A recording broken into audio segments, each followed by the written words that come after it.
Hello amigos, welcome to the playlist जहाँ पर हम मल्टीमीडिया के जरिए साइंटिफिक कॉन्सेप्ट्स को देखने की कोशिश करते हैं। और आज हम बात करने वाले हैं उस मूवी की जिसके अंदर में है माने काड़ा नंबर 1, काड़ा नंबर 2, काड़ा number 3। Sorry, I had to mention that. तो बात हो रही है मार्वल सिनेमैटिक यूनिवर्स की मूवीज थॉर्स के बारे में। साइंस कॉन्सेप्ट नंबर 1, जहाँ पर थॉर है गॉड ऑफ थंडर और उसके पास है अपना एक हैमर का वैसे तो नाम होता है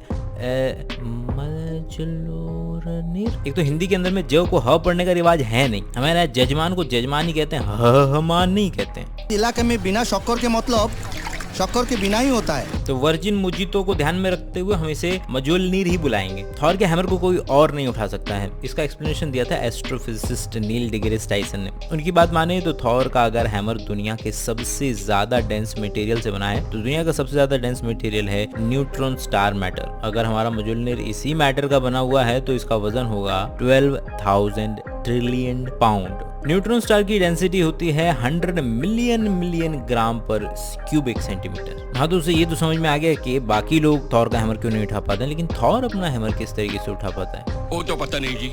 वैसे नॉर्स माइथोलॉजी के अंदर में मजोलनीर हैमर ऊरू मेटल का बना हुआ है और उसको बनाया हुआ है हमारे एट्री ब्लैकस्मिथ, जो हमारे टिरियन लैनिस्टर भाई साहब थे, उन्होंने। साइंस कॉन्सेप्ट नंबर 2, थॉर जब बाकी दुनिया के अंदर में ज्यादा ही बवाल मचाने लगता है तो ओडिन एक पापा की तरह वही काम करता है, घर से निकाल देता है और उसका खिलौना छीन लेता है और उसके हैमर को पास में बुला करके बोलता है whoever holds this hammer if he be worthy shall possess the power of Thor। वैसे तो आजकल काफी वॉइस बेस्ड कमांड लेने वाले सॉफ्टवेयर भी आ रहे हैं जैसे कि Alexa, Google. Concept number 3, In theory, it could even summon the Bifrost. You think the Bifrost is the only way in and out of this realm? We must go to the Bifrost site. I'm down. I know you can hear me. Open the Bifrost. Movie के अंदर में Bifrost है जिससे कि लोग एक जगह से दूसरी जगह पहुंच जाते हैं कम टाइम में। बढ़िया यात्रा। इसे मिलता जुलता जो कॉन्सेप्ट असल दुनिया के अंदर में है वो है आइंस्टीन रोजर ब्रिज या फिर वर्म होल का कॉन्सेप्ट लाना साईफाई की दुनिया में बड़ा ही जरूरी, क्योंकि वरना फिर हम अर्थ पे रह जाते। अर्थ से सन की दूरी तकरीबन 152 बिलियन किलोमीटर है। अगर 100 किलोमीटर प्रति घंटा की रफ्तार से भी चलेंगे तो 1,52,000 साल लग जाएंगे सूरज तक पहुंचने के लिए। या तो हम बात कर रहे हैं दूसरी गैलेक्सी तक पहुंचने के लिए। साइंटिस्ट की माने तो वर्म होल का कॉन्सेप्ट अभी इस दुनिया के अंदर में पॉसिबल नहीं है, लेकिन एक चीज जो कि पॉसिबल है उसे कहते हैं क्वांटम टनलिंग, जो कि वर्म होल के थोड़ा करीब तक आती है कि किसी फिजिकल दीवार के होने के बावजूद सब एटॉमिक पार्टिकल कूद करके एक जगह से दूसरी जगह पहुंच सकते हैं। हम लोग हैं मैक्रोस्कोपिक, हम लोग बड़े हैं, हम पर क्वांटम टनलिंग नहीं लग सकती। हमारे ऊपर क्लासिकल मैकेनिक्स अप्लाई होती है और सब एटॉमिक पार्टिकल की बात करें तो वहां पर आपका क्वांटम मैकेनिक्स लगती है। Concept number 4, Located the Tesseract. And the Tesseract? The Tesseract. I have seen the true power of the Tesseract, and when I wield Who showed you this power? The Tesseract could be the key to unlimited sustainable energy. एक dimension के अंदर में line है, वही जब 2 dimension में चली जाती है तो स्क्वायर बन जाता है प्लेन।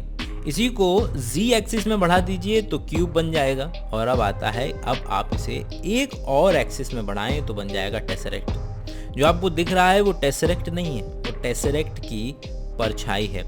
4D के अंदर में 4th डायमेंशन के अंदर में जो टेसरेक्ट होगा उसकी 3D में परछाई कुछ इस तरीके से बनेगी। उसी तरीके से जिस तरीके से 3D क्यूब के ऊपर अगर लाइट मारी जाए तो उसकी एक परछाई स्क्वायर भी बनेगी। इस कहानी के अंदर में इस्तेमाल हुआ है एक नीला पत्थर, ब्लू स्टोन, जो कि अलग अलग फिल्मों में दिखाया गया स्पेस स्टोन के नाम से प्रचलित है। लेकिन इसका इस्तेमाल एक जगह से दूसरी जगह जाने के लिए भी किया जा सकता है, टाइम ट्रैवलिंग के लिए किया जा सकता है।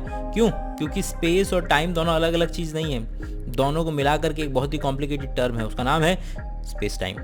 आपने हमेशा से सुना है कि किस तरीके से लाइट हमेशा स्ट्रेट लाइन में ट्रैवल करती है, लेकिन आपने ये भी सुना है कि ब्लैक होल की ग्रेविटेशनल पावर इतनी ज़्यादा होती है कि वो लाइट को भी अपनी तरफ खींच लेता है, और वो लाइट को अगर अपनी तरफ खींचेगा तो वो तो बेंड कर जाएगी।